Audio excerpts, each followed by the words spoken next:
Hi student, I am Shudip Karan, an assistant teacher of Debra Harimati Saraswat Vidya Mandir.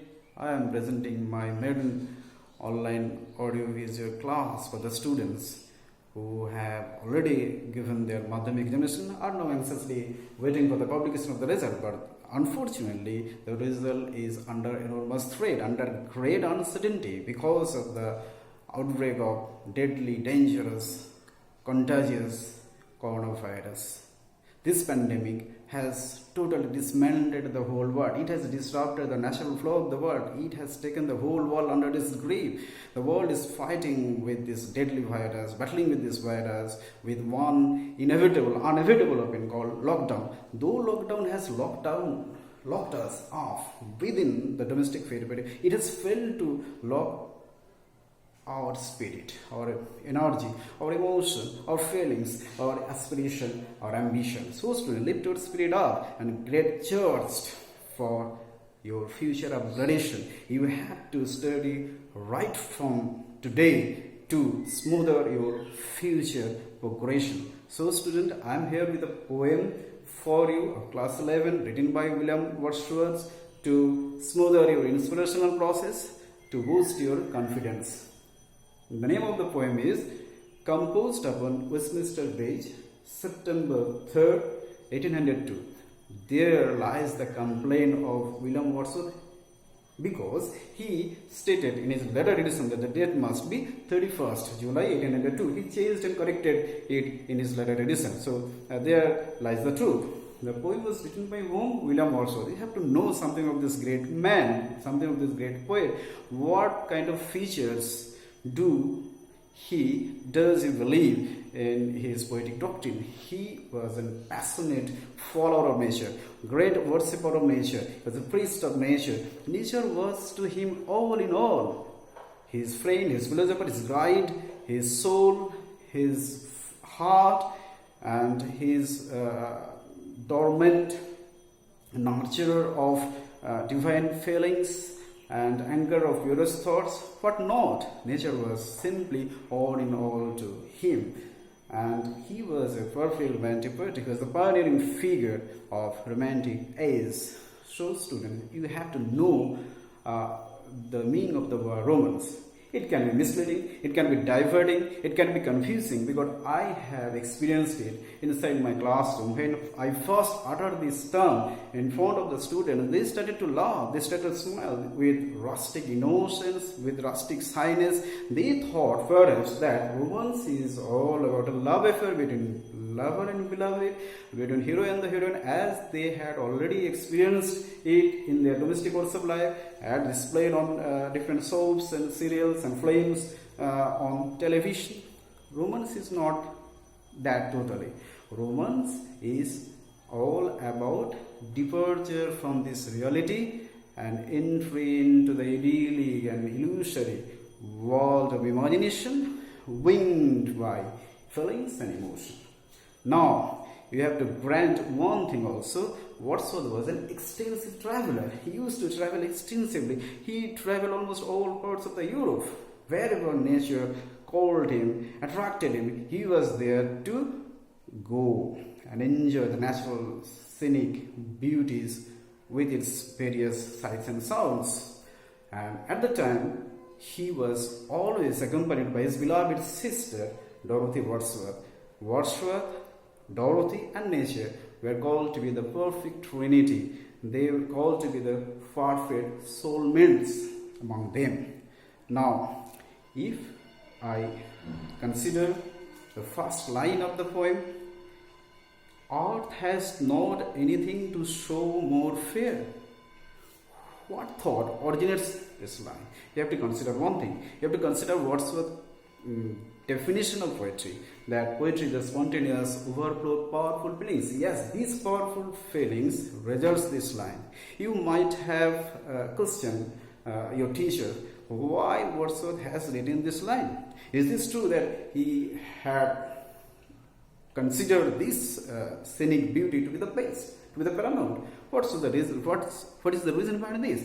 The reason is that powerful feelings, spontaneous overflow of powerful feelings, while he was making a journey to France. he was being accompanied by his beloved sister Dorothy Wordsworth. When his horse carriage placed itself on the Westminster Bridge, the bridge was situated at the side of the Westminster Abbey. The bridge crosses the River Thames. The time was near about 5 o'clock or 6 o'clock early in the morning. They were heading from London to Dover first, then to reach France. At the time, William Wordsworth was so stunned to see the outstanding, spectacular, enthralling, enticing beauty of the morning of London that he stopped his horse carriage and sat on the top of the carriage and started to write this poem. So we have quite better understand now why has he written this exalted person, why has he written this hyperbolic conception or sensation, because he was so energized from inside of his heart that resulted in this particular poem. Now you will find a sarcastic comment has been made by William Wordsworth in the second line. Dull would he be of soul who could pass by. He criticized those who would pass by, would go fast, without caring a fig for those beautiful landscapes stressed on the nature.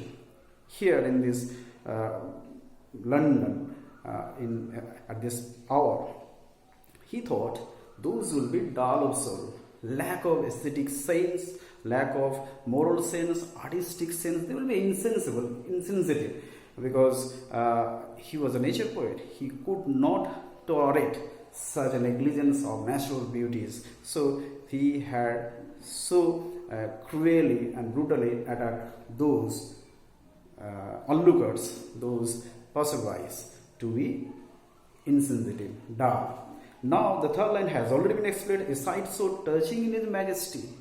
A sight, this sight, the sight which was seen by Wordsworth standing on the bridge of the Westminster Abbey. And he was minorly observing the nature with his heart's content. The sight has aroused his sense of wonder, awe, impressiveness, and it has aroused his feelings and emotion. The city now doth like a garment wear. This line is very interesting. The beauty of the morning. The city now doth is the archaic form. It means does, where city has dressed itself with the morning outfit. The morning landscape has been compared to the dress worn by human beings. We use dress to cover our body. So the landscape has been covered with the morning outfit, well supported by the dazzling light of the sun, by the spectacular light of the sun, by the glittering ray splendor of the sun. Silent, bare, Seats, towers, domes, theatres, and temple lie open unto the fields and to the sky, all bright and glittering in the smokeless air. Silent and bare. Why silent? Why bare? London, or Kolkata, most of the industrial areas or domestic business were rather placed on both the banks of the river Ganges. So Thames is no exception to this rule. River Thames is industrial. Sometimes it's called industrial river. Or the usual activities of the associated areas of Westminster had not yet begun or started. So the places seem to be silent and bare. Why bare? The place is completely smokeless, fogless, pollution free.